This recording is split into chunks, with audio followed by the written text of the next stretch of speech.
I just listened to a podcast about Totenpass, and I'm going to link that into the description of this video. Everything I'm about to say is interpretations and opinions that I've formed based on what I just listened to. It has nothing to do with the official company.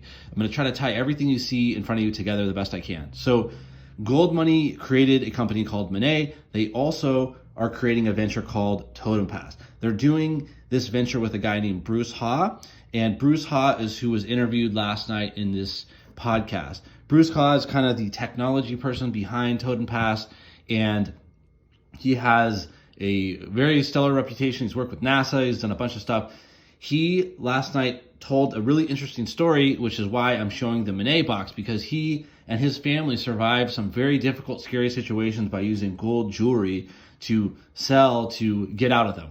So that's my interpretation of why he was kind of maybe inspired to use gold to use Totenpass in addition to its elemental properties. So they're doing this venture, and Totenpass is going to, according to the podcast, be a similar size as this 18 karat gold credit card, or maybe a little bit bigger. This credit card has nothing to do with Totenpass or any of the things I'm talking about. It's just something I'm using as a prop to help you visualize what that might look like.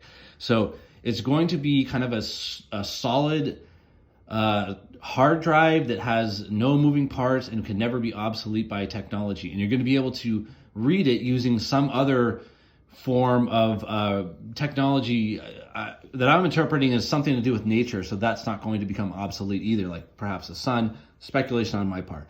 The other main takeaway I got from the podcast is that they're trying to do this in an economical way so that everyone can afford it. So they mentioned under $100, so I hope that that's true.